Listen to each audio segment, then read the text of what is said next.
Merry Meet, thank you so much for joining me today. Today we are working a psalm spell, and we are working on Psalm 126. And one of the traditional uses for this psalm is to have joy replace all sorrow.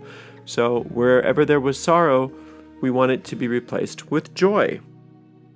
So this psalm uses the occult law of substitution to take wherever there was sorrow and replace that sorrow with joy. The way we work these psalms is very simple. We take the psalm, we read it out loud all the way through once without stopping, and then we go back through the psalm and we take it verse by verse, line by line, and sometimes even word by word, and we search and we find and we dig for these hidden meanings, these seeds of magic deep within the Psalms. And through that searching and digging and finding and contemplating, we actually plant those seeds deep in our mind, where they take root and they grow and they bear fruit after their kind. And this happens in a very real manner. Now remember, Psalm magic is a type of magic that is a reconditioning. So very often you have to come back to the psalm again and again and again to get the result that you want. And it really works, but you have to be persistent. So here we go with Psalm 126. When the Lord turned again the captivity of Zion, we were like them that dream. Then was our mouth filled with laughter and our tongue with singing. Then said they among the heathen, The Lord hath done great things for them. The Lord hath done great things for us, whereof we are glad. Turn again our captivity, O Lord, as the streams in the south. They that sow in tears shall reap in joy.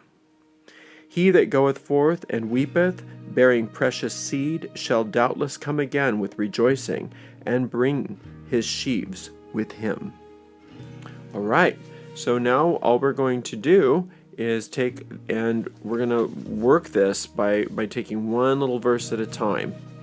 So it starts out with, when the Lord turned again the captivity of Zion. Okay, so we aren't addressing the Lord specifically in this psalm. We are speaking more to ourselves. We are voicing something to ourselves. But we do still want to know what we're talking about. And so it's always important that we understand when we say the Lord, when we're working psalm magic, the Lord represents the top of the tree of life. It is a pre-gender experience. It's not a separate deity. We got to really remember that it's the force of life. It's that which beats our heart. It's that which keeps our bloodstream moving. It's that which keeps the planets on their course. It's that which keeps the tides going in and out. It is the force of life itself. It is all creation. It is infinite love, infinite power, infinite good. It cannot be thwarted because it has no opposite. There is only one power. There is only one presence. There is only one source. There is only one substance, and that is the Lord, according to what the Psalms call the Lord.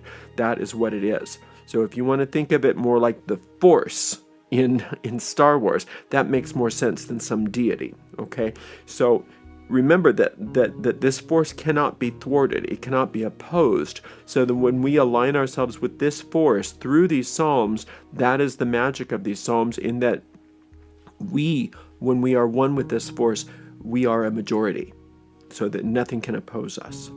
So when the Lord turned, and we have to also remind ourselves what we're doing. We are replacing all sorrow with joy, all negativity with joy, all bad things in our lives with joy.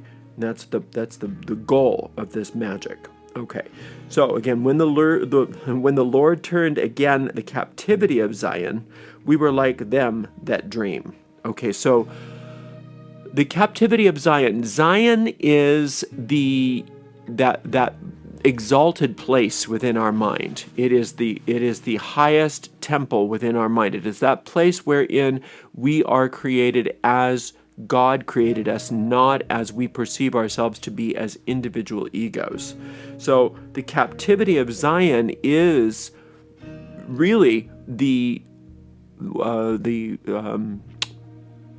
taking that unlimited self, taking that pure self that we were created to be, and limiting it somehow, separating it, putting it in a limited life experience. And that captivity of Zion is basically what life on this earth is. It is trying to hold captive that which is eternal, that which is free.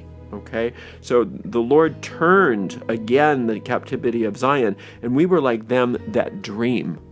Okay, so in this particular sense, we're talking about them that have happy dreams, but still, them that dream are not keeping their eyes open to what's really happening. So even when this world becomes wonderful, even when this world starts to reflect the truth of who we are, the truth of our reality, and those there's many legends in all kinds of different mythologies of these before the end of the world, a long period of peace and prosperity and joy before the world ends, and that's really just a symbolic of the fact that in order for us to wake up out of the dream to who we really are, the dream that we experience has to become happy. It has to start reflecting reality. That way we are gently awakened from the dream. Imagine if you were sleeping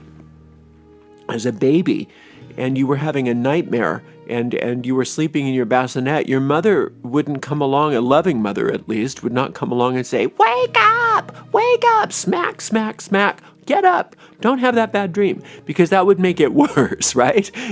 Waking up somebody, like waking up a sleepwalker, is dangerous. Waking up somebody in the middle of their nightmare, we think we're going to release them from it. But no, instead that mother would start to stroke their head, would start to sing them a lullaby, would start to use techniques to start to transform that nightmare into a happy dream, and then gently wake them up when that was necessary. And that's what this whole phrase is talking about. Then was our mouth filled with laughter and our tongue with singing. Then said they among the heathen, the Lord hath done great things for them. Okay, so we're remembering a time in our creation when all was well, and that all that wasn't well was something that we could deal with. The heathen, when we were able to just tell the heathen, which are those errant thought forms, that the Lord has done great things for you. You have nothing to worry about. You have nothing to be concerned about. All is well. All is well. So we're reminding ourselves that not only did we have that experience, but it's not so much that experience that this is addressing.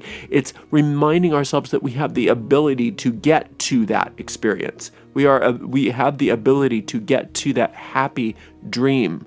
So our goal in this world is to make this world a happy place, a joyous place, a place where joy can happen, so that when we do awaken from this dream, where we no longer need these kinds of bodies, need this kind of form, that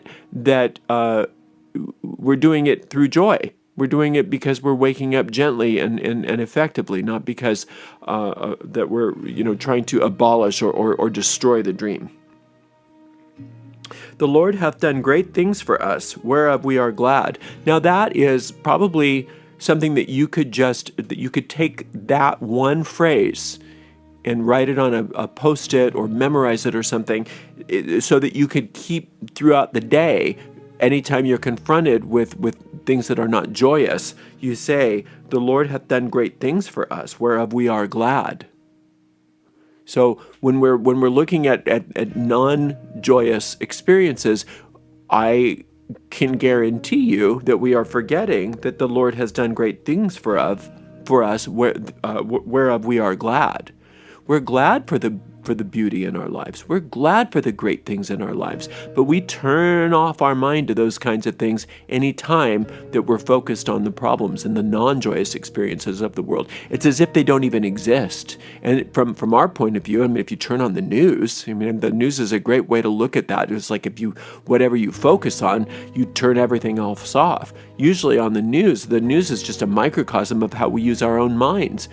People are so upset with the news media because the news media is doing this, the news media is doing that. Well, the news media is just giving you what you want.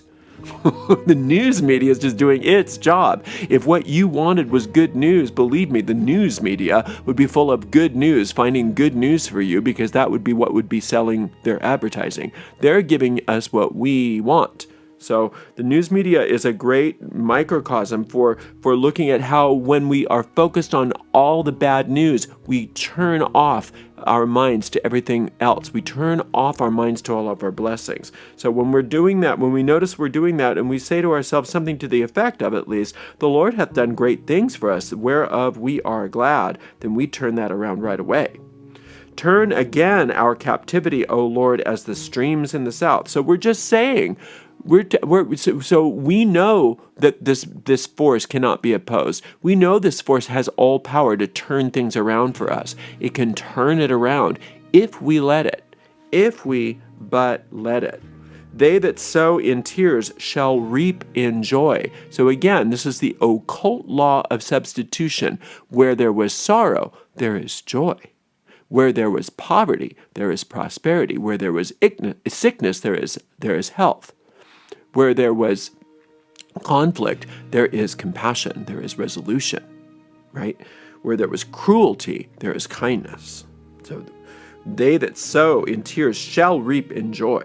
He that goeth forth and weepeth, bearing precious seed, shall doubtless come again with rejoicing, bringing his sheaves with them. Boy, is this a powerful thing to say. So if you are weeping, if you're going and you're weeping, but you still have this precious seeds that we're talking about, these thought forms, these thought seeds, and you deposit them into your deep mind, you're going to have the results. You will come again with rejoicing. You will bring your sheaves with you, meaning that the harvest that you have, the good that you harvest out of planting these seeds is inevitable.